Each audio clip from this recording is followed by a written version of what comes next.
चलिए, good evening सभी को, गुड इवनिंग, राम राम सभी को, जय हिंद सभी को, वंदे मातरम। और डेली की तरह यहाँ पर देख सकते हैं कि हम लोग यहाँ पर हिंदी का फुल टेस्ट लगाने वाले हैं। टाइम भी आपका निर्धारित है, 8:45 में क्लास होती है। सभी एग्जाम के लिए होती है, चाहे आप यूपी पुलिस की तैयारी कर रहे हो, लेखपाल तैयारी कर रहे हो, या वीडियो एग्जाम की तैयारी कर रहे हो, या आप किसी भी स्टेट से अगर आपकी एग्जाम में हिंदी आती है तो बेहतरीन प्रैक्टिस सेट यहाँ पर आप डेली लगा सकते हैं 8:45 में। ठीक है, चलिए, गुड इवनिंग, राम राम सभी को, राम राम सभी को, जय हिंद। रेडी, भी स्टार्ट करते हैं। यहाँ पर आज का टारगेट है यहाँ पर 40 नंबर, मात्र 40 नंबर है, कोई माइनस मार्किंग आज नहीं रखी गई है। चलिए स्टार्ट करते हैं। पहला क्वेश्चन दिया गया है, मिलिंद का पर्यायवाची पूछा गया है। चलिए जवाब दीजिए। यहाँ पर आपसे कह रहा है मिलिंद का पर्यायवाची इनमें से राइट क्या हो जाएगा। सभी लोग जवाब देते हुए चलेंगे। मिलिंद पर्यायवाची किसका होता है? चलिए, मिलिंद मतलब होता क्या है? देखिए, मिलिंद मतलब होता है यहाँ पर भ्रमर होता है। याद रखिए, मिलिंद का जो पर्यायवाची है वो है ऑप्शन डी हो जाएगा, भ्रमर हो जाएगा। भ्रमर के और भी पर्यायवाची जो कि आपसे पूछे जाते हैं, जैसे अली। अली मतलब क्या होता है? यहाँ पर भौरा ही होता है। यहाँ पर भौरे के 6 पैर होते हैं, 6 पैर होते हैं, अर्थात यहाँ पर हम लोग कह सकते हैं सट पद जो होता है वो भी यहाँ पर भौरा ही होता है। मधुकर होता है, द्विरेफ होता है, याद रखिएगा। चलिए आगे बढ़ते, क्वेश्चन दिया गया है आंगन पर्यायवाची है। चलिए यहाँ पर जो आप दीजिए, आंगन पर्यायवाची जो आपका है किसका है? आंगन पर्यायवाची किसका होता है? चलिए, आंगन के पर्यायवाची होता है अंगना, है ना। यहाँ पर अजीर होता है, बगर भी होता है। यहाँ पर जो ऑप्शन है आपका कौन सा? यहाँ पर ए नंबर हो जाएगा, अंगना। ये इसका राइट आंसर हो जाएगा। और भी पर्यायवाची होता है अजीर, क्या होता है? अजीर भी इसी का पर्यायवाची होता है। बगर, बगर भी इसी का पर्यायवाची होता है, याद रखिएगा। चलिए आगे बढ़ते हैं। क्वेश्चन आपसे दिया गया है अनल पर्यायवाची बताइए। अनल किसका पर्यायवाची है? बहुत बार आपने पढ़ा होगा, अनल किसका पर्यायवाची होता है? अनल किसे कहते हैं? चलिए, यहाँ पर नलकूप है, अनिल है, अग्नि है, और आपका धूमिल है। यहाँ पर याद रखिएगा, ये है आपके अग्नि का पर्यायवाची। ये जो लिखा है वो आपका अग्नि है। यहाँ पर नोट कर लीजिएगा कि जो अनल होता है वो अग्नि का पर्यायवाची होता है। यहाँ पर इसका आंसर जो आ रहा है यहाँ पर सी नंबर बिल्कुल राइट हो जाएगा। चलिए आगे बढ़ते, क्वेश्चन आपसे अगला पूछा गया है आविर्भाव का पर्यायवाची शब्द इनमें से क्या है? आविर्भाव पर्यायवाची किसका होता है? आविर्भाव मतलब होता है जिसका क्या हो? उद्भव हुआ हो, है ना। उद्भव हुआ है, इसका मतलब है यहाँ पर जो ऑप्शन डी वाला है, यहाँ पर आपका राइट आंसर यहाँ पर आपका बन जाएगा डी नंबर। आविर्भाव का सही पर्यायवाची क्या बनेगा? उद्भव। जिसका भी ऑप्शन आ रहा है बिल्कुल राइट हो जाएगा, उद्भव हो जाएगा। चलिए आगे बढ़ते, क्वेश्चन आपसे दिया गया है आसक्ति का पर्यायवाची शब्द इनमें से क्या है? आसक्ति पर्यायवाची किसका होता है? फटाफट जवाब दीजिएगा। जिनको नींद आ रही है तो अपनी नींद को थोड़ा दूर करिएगा, और सभी लोग प्रयास करिए कमेंट करने का। कमेंट करेंगे तो नींद तो आएगी ही नहीं, दूर दूर तक नहीं आएगी, है ना। चलिए बताइएगा कि आसक्ति पर्यायवाची किसका होता है? आसक्ति मतलब होता है क्या? जब किसी में आपका लगाव हो जाता है, या अनुरक्ति हो जाती है, या अनुराग हो जाता है, या लगन हो जाता है। यहाँ पर ऑप्शन आपका डी हो जाएगा। आसक्ति पर्यायवाची होता है अनुरक्ति। अनुरक्ति मतलब यहाँ पर हम लोग इसे अनुराग कह सकते हैं, अनुराग भी कह सकते हैं, या हम लोग लगन कह सकते हैं, तो लगन भी इसी का पर्यायवाची होता है। आगे बढ़ते, क्वेश्चन आपसे अगला पूछा गया है, कह रहे क्रश का विलोम शब्द इनमें से क्या होता है? क्रश का विलोम शब्द में से क्या हो जाएगा? क्रश मतलब होता है दुबला पतला। क्या होता है? दुबला पतला इसका मतलब होता है। तो इसका मतलब ये हो गया कि इसका विलोम जो बनेगा वो क्या बन सकता है? विलोम हो जाएगा हष्ट पुष्ट, बिल्कुल राइट हो जाएगा। याद देखिए, क्रश का विलोम हो जाएगा हष्ट पुष्ट, क्योंकि क्रश मतलब होता है दुबला पतला, और दुबला पतला का विलोम जो बनेगा वो बनेगा हष्ट पुष्ट हो जाएगा। क्लियर है? चलिए आगे बढ़ते, क्वेश्चन आपसे अगला पूछा गया है स्थावर का विलोम शब्द में से क्या होता है? स्थावर मतलब जो स्थिर रहता है, और इसका विलोम पूछा गया है जो चलायमान हो। चलायमान मतलब होता है जंगम, अर्थात ऑप्शन जो जाएगा यहाँ पर बी नंबर जिसका आ रहा है बिल्कुल राइट हो जाएगा। चलिए आगे बढ़ते हैं, क्वेश्चन आपसे दिया गया है आचार का विलोम शब्द में से क्या होता है? चलिए, आचार का विलोम आपसे पूछा गया है, आचार का विलोम इनमें से क्या हो जाएगा? तो आचार का जब विलोम पूछा गया है तो इसमें क्या करेंगे? अनाचार कर देंगे तो आपका आंसर हो जाएगा। और अनाचार की अगर हम बात करते हैं तो ऑप्शन यहाँ पर ए वाला राइट हो जाएगा, ए नंबर अनाचार इसमें से राइट बन जाएगा। ठीक है ना। चलिए वेरी गुड, आगे बढ़ते हैं। क्वेश्चन आपसे अगला पूछा गया है अंतरंग का सही विलोम इनमें से क्या है? अंतरंग, अंत मतलब आपका अंतरंग हो गया, अंदर की बात हो रहा है, अर्थात अंतरंग। यहाँ पर इसका हो जाएगा विलोम क्या हो जाएगा? बहिरंग हो जाएगा, बिल्कुल सही है। ऑप्शन बी वाला इसका परफेक्ट हो जाएगा, ऑप्शन बी जाएगा। चलिए आगे बढ़ते हैं, क्वेश्चन आपसे दिया गया है मूक का विलोम शब्द में से क्या होता है? मूक मतलब होता है ना जो बोलता नहीं है, अर्थात गूंगा हो, तो इसका जो विलोम बनेगा वो क्या बनेगा? तो इसका विलोम बनेगा आपका मुखर हो सकता है या तो वाचाल कह सकते हैं, मतलब जो बोलने वाला होता है, तो आपका जवाब यहाँ पर सी हो जाएगा। मतलब अभी तक देखा जाए 10 नंबर में लगभग सभी के 10 नंबर अभी तक तो सही जा रहे हैं। आगे आते हैं, क्वेश्चन आपका दिया गया है, अन्न को पचाने वाली अग्नि को क्या कहते हैं? चलिए ये बताइए, अन्न को पचाने वाली अग्नि, अन्न अन्न मतलब क्या होता है? यहाँ पर पेट है ना, पेट की अग्नि, अर्थात तो यहाँ पर इसका हो जाएगा जठराग्नि हो जाएगा। हमने बताया जठर ग्रंथियां पाई जाती हैं पेट में, तो आपका जवाब क्या हो जाएगा? जठराग्नि हो जाएगा, या जठरानल कहा जाता है। तो इसका ऑप्शन जो बनेगा ए नंबर राइट हो जाएगा। बाढ़ जो आती है वो समुद्र में आती है, तो बड़वाग्नि होता है, समुद्र में लगने वाली आग को बड़वाग्नि कहते हैं, है ना। चलिए, जंगल में लगने वाली आग को हम लोग दावानल कहते हैं, है ना। और यहाँ पर अगर पूछे कि धीमी गति से लगने वाली आग के लिए मंदाग्नि कहते हैं, याद रखिएगा कि धीमी गति से अगर आग लगती है उसे मंदाग्नि कहते हैं। और अगर पूछे विरह की आग, विरह की आग के लिए बोलते हैं क्या है? विराग्नि बोलते हैं, ठीक है। चलिए आगे बढ़ते हैं, क्वेश्चन आपसे अगला पूछा गया है, अकिंचन का अर्थ इनमें से क्या होता है? अकिंचन पूछा गया है, अकिंचन किसे कहते हैं? चलिए, अकिंचन मतलब होता है जिसके पास कुछ ना हो, जिसके पास कुछ ना हो उसे अकिंचन कहते हैं। मतलब आपका जो आंसर आ रहा है बिल्कुल राइट आ रहा है, परफेक्ट है आपका आंसर, कौन? ए वाला लॉक हो जाएगा। चलिए आगे बढ़ते हैं, क्वेश्चन आपसे अगला पूछा गया है, जो पहले कभी ना हुआ हो वाक्यांश के लिए एक शब्द प्रयोग करना है, कि जो पहले कभी ना हुआ हो उसके लिए शब्द आपको बताना है। इसे हम लोग क्या कहेंगे? जो पहले ना हुआ हो उसे कहते हैं अभूतपूर्व, जिसका ऑप्शन आ रहा है बिल्कुल राइट हो जाएगा, अभूतपूर्व कहा जाता है ना।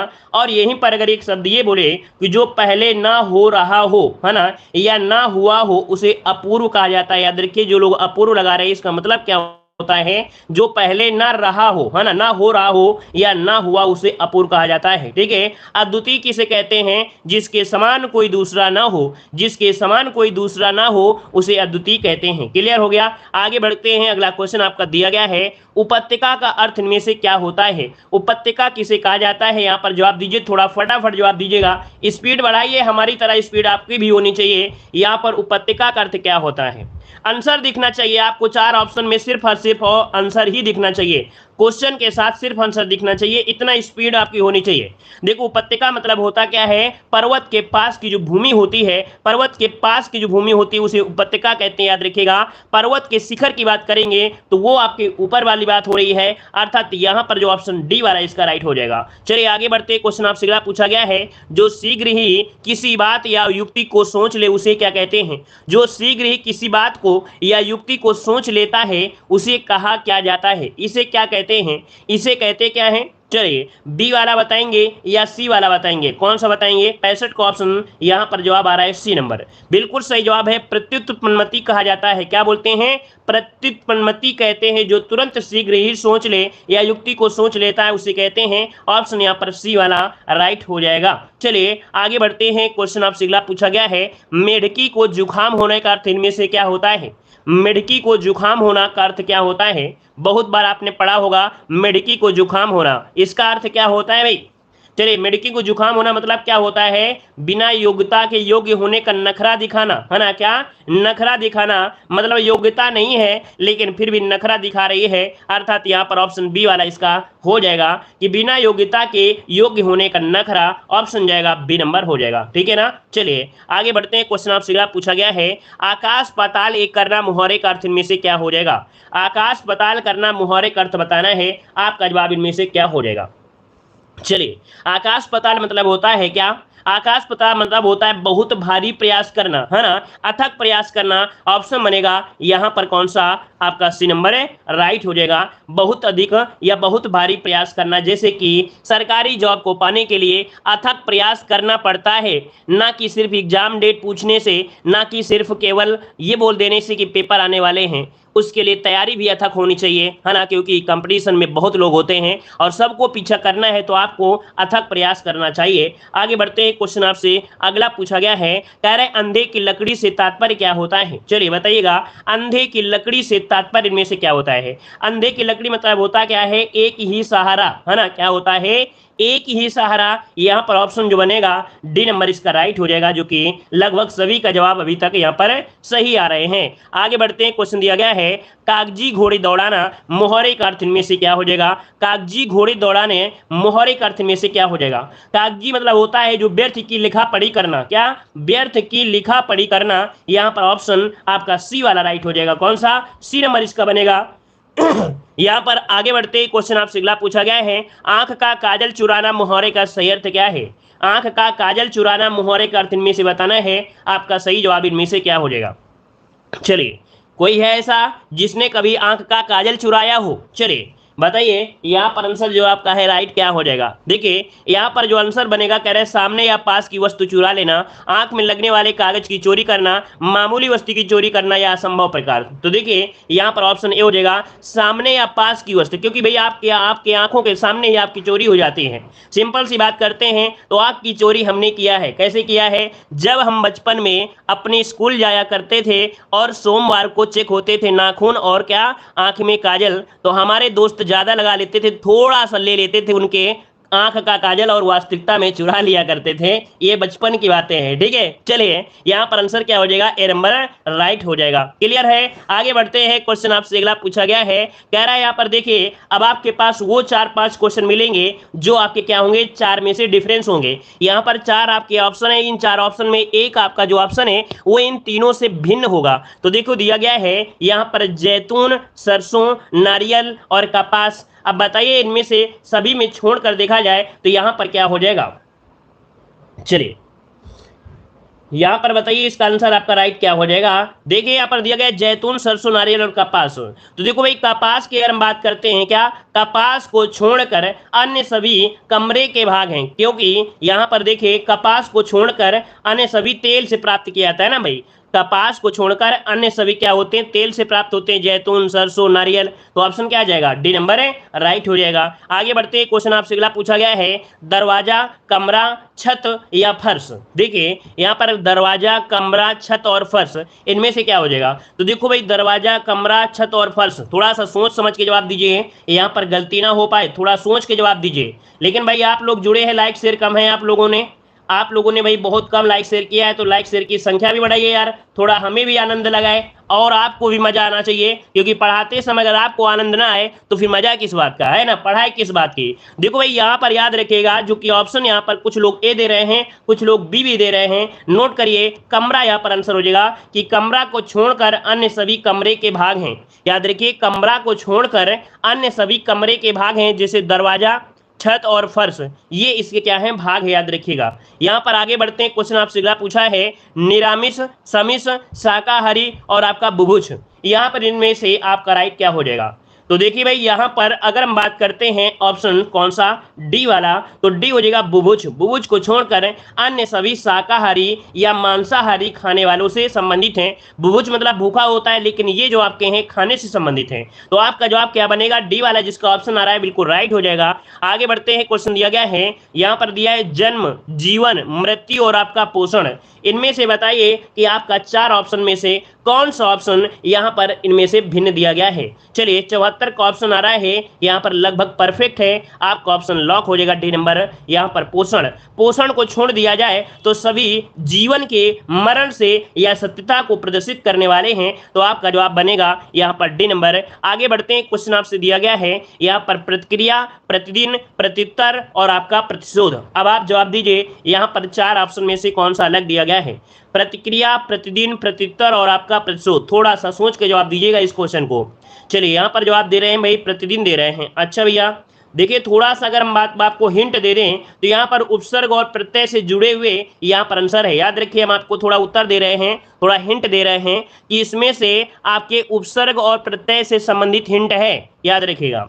यहाँ पर देखो प्रति यहाँ पर दिया है ना, यहाँ पर आपका प्रति दिया है, यहाँ पर प्रति दिया गया है। तो भैया ऑप्शन जो आपका सी नंबर है आपका प्रत्युत्तर, अर्थात प्रत्युत्तर को छोड़ दिया जाए तो सभी में प्रति उपसर्ग है, याद रखिएगा। जबकि प्रत्युत्तर को अगर हम बात करें तो इसमें उपसर्ग का परिवर्तन नहीं है, ये संधि के कारण प्रति उपसर्ग में परिवर्तित हुआ है। तो ऑप्शन यहाँ पर आपका सी हो जाएगा, ये संधि की वजह से हुआ है, ठीक है। चलिए आगे बढ़ते हैं, क्वेश्चन आपसे अगला पूछा गया है किस छंद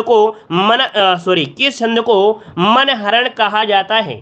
किस छंद को मनहरण कहा जाता है? यहां पर जवाब दीजिए आपका आंसर में से क्या हो जाएगा। मनहरण किसे कहते हैं आपने नहीं पढ़ा है तो आज पढ़िए और इसके बाद इसका जवाब दीजिएगा। मनहरण कहा जाता है आपके ऑप्शन जाएगा बी नंबर घनाक्षरी को कहा जाता है। याद रखिए घनाक्षरी को मनहरण भी कहा जाता है, इसे नोट कर लीजिएगा, स्क्रीनशॉट लीजिएगा। चलिए आगे बढ़ते, क्वेश्चन आपसे दिया है मात्रा की दृष्टि से दोहा के ठीक विपरीत होता है। देखो भाई दोहा के ठीक विपरीत, दोहा में क्या होता है, पहले और तीसरे में 13-13 मात्राएं होती हैं, है ना, और दूसरे चौथे में 11-11 मात्राएं होती हैं। और इसी का विपरीत अगर हम बात करते हैं तो वो होता है आपका सोरठा होता है, जिसका भी ऑप्शन आ गया है डी नंबर बिल्कुल राइट हो जाएगा। और सोरठा भी क्या होता है, अर्धसम मात्रिक छंद होता है। आगे बढ़ते हैं, क्वेश्चन दिया गया है अनुस्फुट क्या होता है। चलिए दिया गया अनुस्फुट जो है ये है क्या। अनुस्फुट जो है एक छंद है, नोट कर लीजिएगा, ये छंद है मतलब जिस छंद में पंचम अक्षर प्रत्येक चरण में लघु हो परंतु सप्तम अक्षर केवल दूसरे और चौथे चरण में लघु हो, वो आपका होता है। तो इसका ऑप्शन बनेगा ए नंबर है, ये एक छंद होता है, इसको भी नोट कर लीजिएगा, ठीक है ना। चलिए आगे बढ़ते हैं, क्वेश्चन आपसे अगला पूछा गया है अवधि का निजी छंद किसे कहते हैं। वेरी वेरी आईएमपी क्वेश्चन आपका दिया गया है, अवधि का निजी छंद किसे कहा जाता है। हमने आप सभी को पढ़ाया भी है अच्छी तरीके से आपके आपके छंद वाले टॉपिक में कि अवधि का निजी छंद कहा जाता है किसे, तो आपके बरवय को कहा जाता है। नोट कर लीजिएगा, लगभग काफी लोग जवाब दे रहे हैं, बिल्कुल सही है। अवधि का प्रमाणिक छंद बरवय है। बरवय एक मात्रिक छंद होता है जिसमें 4 चरण होते हैं। इसके विषम यानी पहले और तीसरे चरण में 12 मात्राएं और सम यानी दूसरे और चौथे चरण में 7 होती हैं, है ना। चलिए आगे बढ़ते हैं, क्वेश्चन आपसे अगला पूछा गया है घनाक्षरी छंद होता है। यहां पर बताइए जो घनाक्षरी छंद होता है वो क्या होता है। घनाक्षरी होता क्या है, तो देखो घनाक्षरी में 30 से अधिक मतलब 30 से 33 वर्णों का चरण होता है। क्या घनाक्षरी उसे कहते हैं जिसमें 30 से लेके 33 वर्णों का क्या होता है एक चरण होता है और 16-15 वर्णों पर क्या होता है प्रधान यति होती है। तो ये होता है एक वर्णिक छंद होता है, अर्थात जिनमें से वर्णों को गिना जाता है। तो जिसका भी ऑप्शन आ रहा है बी नंबर बिल्कुल राइट हो जाएगा। और आगे बढ़ते क्वेश्चन दिया गया है, कह रहा है जहां जड़ता पर चेतना का आरोप हो अर्थात जड़ प्राकृतिक उपादानों पर मानवीय क्रियाओं और भावनाओं का आरोप होता है, वह कौन सा अलंकार होता है। बिल्कुल इजी क्वेश्चन दिया गया है, बिल्कुल इजी क्वेश्चन आपका दिया गया है। यहाँ पर देख सकते हैं कि आपका जो आंसर होगा क्या हो जाएगा। जहां पर जड़ता का चेतन अर्थात जो निर्जीव हो, और निर्जीव को अगर हम सजीव में बात करेंगे वो होता है मानवीय अलंकार, जो कि ऑप्शन क्या बनेगा, यहाँ पर आंसर आपका डी हो जाएगा, ठीक है ना। चलिए चलिए आगे बढ़ते हैं, क्वेश्चन हमने दिया भाई, आपका कमेंट हमने पढ़ लिया है, ठीक है भाई। आगे बढ़ते हैं, क्वेश्चन आपसे दिया है आचार्य भरत ने कितने अलंकारों का उल्लेख किया है। आचार्य भरत ने कितने अलंकारों का उल्लेख किया है। यहाँ पर याद रखिएगा कि जो आपके भरत जी हैं उन्होंने 4 अलंकारों का उल्लेख किया है, याद रखिएगा। यहाँ पर आंसर हो जाएगा बी नंबर, यहाँ पर राइट हो जाएगा। 4 अलंकारों का प्रयोग किया है, यहाँ पर आंसर जो है आपका बी हो जाएगा। आगे बढ़ते हैं, क्वेश्चन आपसे दिया गया है वक्रोक्त अलंकार का उदाहरण इनमें से कौन सा है। यहाँ पर पहचानिए वक्रोक्त अलंकार का उदाहरण इनमें से क्या हो जाएगा। यहाँ पर देखिए क्या हो जाएगा, तो कह रहा आपसे मो सम कौन कुटित खल कामी। यहाँ पर जो आपका ऑप्शन है कौन सा, ए वाला, इसका आंसर राइट हो जाएगा। जय माता दी, सभी को जय माता दी।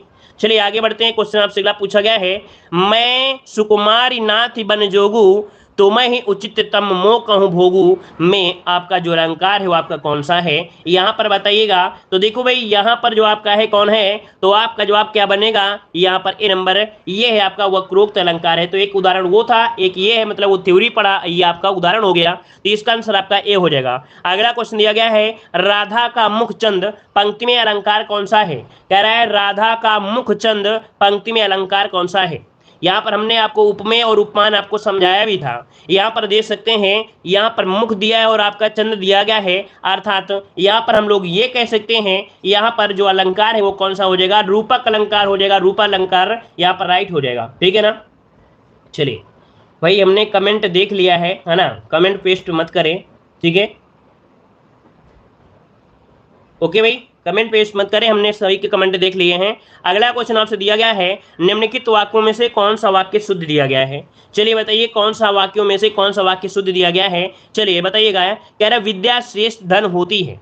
ये बताइए क्या आंसर होगा, विद्या श्रेष्ठ धन होती है या विद्या श्रेष्ठ धन होता है, क्या जवाब देंगे। यहाँ पर जवाब देंगे ऑप्शन कौन सा, बी वाला हो जाएगा, विद्या श्रेष्ठ धन होता है ना। ऑप्शन क्या हो जाएगा यहाँ पर, बी वाला इसका आंसर राइट हो जाएगा। आगे बढ़ते हैं, क्वेश्चन आपसे अगला पूछा गया है, कह रहा है आपसे निम्नलिखित में से कौन सा वाक्य शुद्ध दिया गया है। मैं सारी रात भर, सारी रात भर है ना, तो इसका मतलब है कि ये तो आपके बनेंगे नहीं। फिर दिया मैं सारी रात जागता रहा, मैं पूरी रात दिया है, तो देखिए इसका ऑप्शन सी हो जाएगा, मैं सी हो जाएगा, डी हो जाएगा। मैं पूरी रात जागता रहा या मैं सारी रात जागता रहा, क्या हो जाएगा भाई, मैं सारी रात जागता रहा, मैं पूरी रात में जागता रहा। देखिए इसका ऑप्शन सी वाला आपका राइट हो जाएगा। चलिए आगे बढ़ते हैं, क्वेश्चन आपसे अगला पूछा गया है, नीचे लिखे वाक्यों में से कौन सा वाक्य सही दिया गया है। चलिए इसमें से देखिए और इसके बाद बताइए क्या हो जाएगा। यहाँ पर कह रहा है, यहाँ पर दिया गया है कि उसकी आयु 30 वर्ष है इस समय, है ना। फिर दिया गया है यहाँ पर कि इस समय उसकी अवस्था 30 वर्ष है, 30 वर्ष अवस्था है इस समय उसकी, तो ये तो पूरी तरीके से गलत हो गया।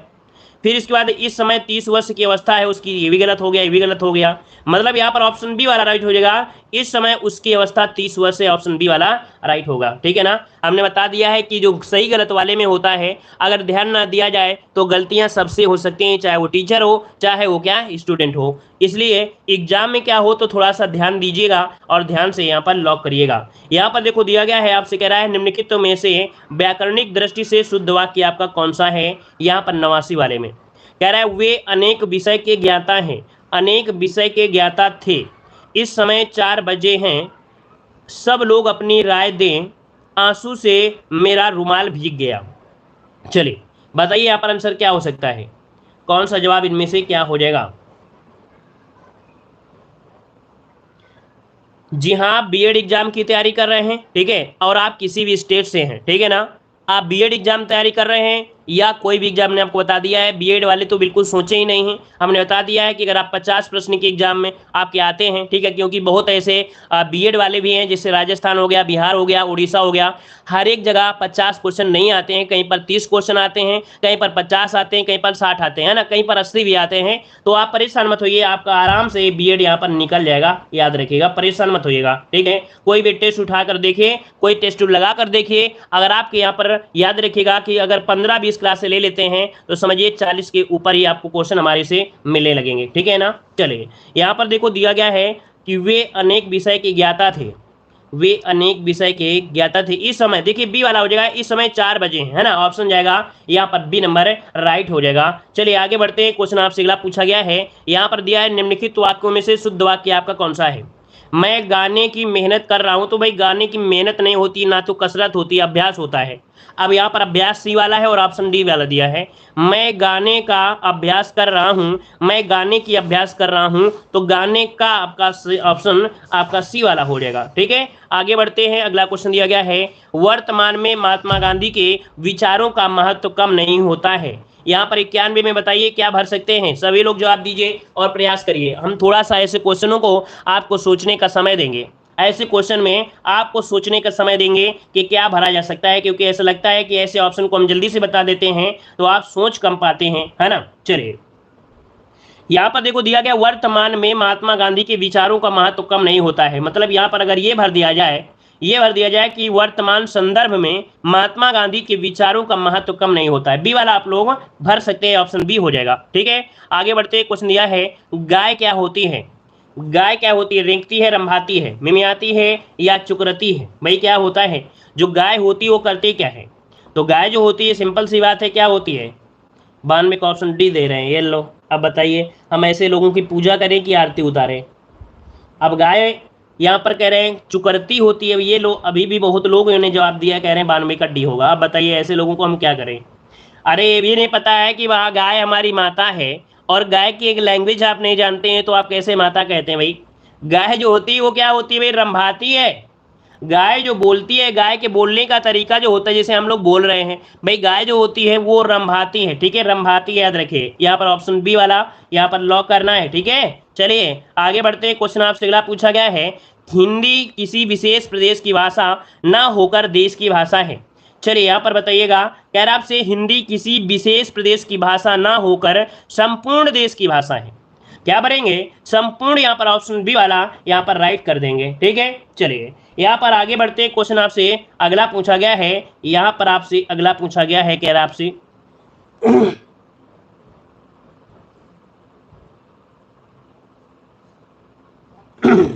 देखिए आगे बढ़ते हैं। क्वेश्चन आपसे अगला पूछा है, वह धरती के क्षमाशील और पालन करने वाली हैं। यहाँ पर बताइए, यहाँ पर आपसे कह रहा है क्या कि वह धरती के क्षमाशील और पालन करने वाली हैं। यहाँ पर क्या भरे भाई, देखिए वह धरती के समान भर दीजिए, आंसर लॉक हो जाएगा। याद रखिएगा कि वह धरती के समान, इसका ऑप्शन जो है वो आपका डी हो जाएगा, समान भर दीजिएगा। आगे बढ़ते क्वेश्चन आपसे दिया गया है, दीपावली के त्योहार पर माँ ने प्रकार के व्यंजन तैयार किया। यहाँ पर बताइए कि दीपावली के त्योहार पर माँ ने व्यंजन के मतलब क्या बोले, विभिन्न प्रकार के या भिन्न प्रकार के। हम लोग यहाँ पर भर दें क्या, विविध प्रकार, आप भरिए, आंसर आपका राइट हो जाएगा। याद रखिएगा कि दीपावली के त्योहार पर माँ ने विविध प्रकार के व्यंजन तैयार किए, ऑप्शन आपका भरा जाएगा ए नंबर। आगे बढ़ते हैं, क्वेश्चन आपका दिया गया, आप थोड़ा समर करिएगा क्योंकि अभी तक तो हवा और बौखा वाले क्वेश्चन थे, अब आपके सामने क्वेश्चन आ गए हैं थोड़ा कठिन, है ना। यहाँ पर देखो दिया गया है कि महावीर प्रसाद द्विवेदी और हिंदी नवजागरण के लेखक कौन है। चलिए बताइएगा कि महावीर प्रसाद द्विवेदी और हिंदी नवजागरण के जो लेखक है वो आपके कौन है। यहाँ पर आपका जवाब हो जाएगा क्या, चलिए यहाँ पर 96 की अगर हम बात करते हैं तो आपका जवाब ए बिल्कुल सही है, राम बिलास शर्मा है। कौन है, राम बिलास शर्मा, इसका आंसर राइट हो जाएगा। आगे बढ़ते क्वेश्चन आपसे अगला पूछा गया है, भारतीय युग और हिंदी भाषा की विकास परंपरा के लेखक कौन है। भारतीय युग और हिंदी भाषा की विकास परंपरा के जो लेखक हैं वो आपके कौन हैं। तो देखिए भाई यहाँ पर आंसर क्या हो जाएगा, यहाँ पर भी आपका आंसर हो जाएगा डी नंबर, राम बिलास शर्मा। क्या हो जाएंगे, राम बिलास शर्मा ऑप्शन बनेगा, यहाँ पर डी नंबर हो जाएगा। आगे बढ़ते क्वेश्चन आपसे दिया गया है, हिंदी नवरत्न के लेखक आपके कौन हैं। चलिए हिंदी नवरत्न तथा मिश्र विनोद, है ना, ये जो तीनों भाग है ये मिश्र बिंदुओं की रचना है, अर्थात इसका ऑप्शन बनेगा सी वाला हो जाएगा, हिंदी नवरत्न के लेखक मिश्र बंधु बनेगा। आगे बढ़ते क्वेश्चन आपसे अगला पूछा गया है, माधव विलास के रचनाकार कौन है। चलिए माधव विलास के जो रचनाकार है वो आपके कौन है। यहाँ पर आपका जवाब इनमें से क्या हो जाएगा, चलिए बताइएगा। कह रहा है माधव विलास, यहाँ पर प्यार कौन करते हैं, प्यार कौन करते हैं, जो लल्लू होते हैं वही प्यार करते हैं, है ना, नहीं तो सब तो पढ़ाई से प्यार करते हैं। तो भाई लल्लू लाल प्रेम सागर, क्यों भाई, लल्लू लाल प्रेम सागर, तो ऑप्शन क्या हो जाएगा, ए नंबर आपका राइट हो जाएगा। आपका जवाब बनेगा यहाँ पर ए नंबर हो जाएगा। आगे बढ़ते हैं, क्वेश्चन दिया गया है, मोचीराम तथा पटकथा के लेखक कौन है। यहाँ पर देखो दिया गया है, यहाँ पर कुछ कविताएं हैं, आपका मोचीराम और आपका पटकथा, इनके जो लेखक है वो आपके कौन है। इनके लेखक है आपके धूमिल है। याद रखिए यहाँ पर जो इनका धूमिल है, इनका पूरा नाम कोई बताइए, याद है कोई जो आपके धूमिल का पूरा नाम बता सकते हैं। सुदामा पांडे, याद रखिए धूमिल कहा जाता है, सुदामा पांडे को हम लोग उपनाम से जानते हैं जो कि धूमिल है ना। इनके और भी रचनाएं हैं जैसे कि मैंने घुटने से कहा, है ना, हरित क्रांति, ये शब्द आपके धूमिल जी की रचना है। ऑप्शन बनेगा 100 का, यहाँ पर बी नंबर राइट हो जाएगा। तो इस प्रकार से ये क्लास आपकी कंप्लीट होती है। अब आप लोग बताइए कि आज का हमने जो टारगेट दिया था मात्र 40 नंबर, और जो लोग भैया हमने कमेंट देखो क्लास में कह रहे थे कि सर ये बीएड की क्लास है क्या, हम उड़ीसा से हैं और ये क्लास हम देख सकते हैं क्या, तो हमने देखो आपको बताया है कि आप अपनी जो सिलेबस है उठाकर देख लीजिए, जो आपके यहाँ पर प्रैक्टिस सेट मौजूद है उसको उठाकर देख लीजिए, और एक वीडियो हमारा ओपन करके देख लीजिए, है ना। और लगभग आप 15 दिन जुड़े रहेंगे तो आपको लगभग 40 से 45 नंबर आपको क्लास में देखने को मिल जाएंगे। मतलब ये हुआ कि भाई आप बीएड एग्जाम की तैयारी कर रहे हैं तो आपको सोचना ही नहीं है कि नहीं ये क्वेश्चन मिलेंगे कि नहीं मिलेंगे, 100% क्वेश्चन मिलेंगे। हमने बीएड वालों को तो ये भी बता दिया है कि जब तक पेपर आपका नहीं होता है तो हमारी क्लास देखिएगा, आपको यहाँ पर 47 से 48 नंबर आपको मिलेंगे। 2 नंबर की हम गारंटी नहीं लेते हैं, हमने आपको पहले बता दिया है 2 नंबर की गारंटी नहीं लेते हैं, लेकिन 47 से 48 नंबर आपकी हम गारंटी ले लेंगे। अगर आपने थ्योरी को अच्छे से पढ़ा है तो आप 50 क्वेश्चन के हिंदी के टेस्ट को मात्र आप लोग 15 से 20 मिनट में लगाने की क्षमता आप रखते हैं अगर आप हमसे जुड़े हैं, और 15 से 20 मिनट में आप लोग 47 से 48 नंबर भी सही कर सकते हैं। 2 नंबर इसलिए क्योंकि आयोग कभी कभी यहाँ पर अपने अनुसार वो क्वेश्चन सही करवा लेता है ना, तो इसलिए 2 नंबर की गारंटी नहीं लेते हैं। ठीक है, तो चलिए फिर आज की क्लास ये रखते हैं। सभी को गुड नाइट, टेक केयर, जय हिंद।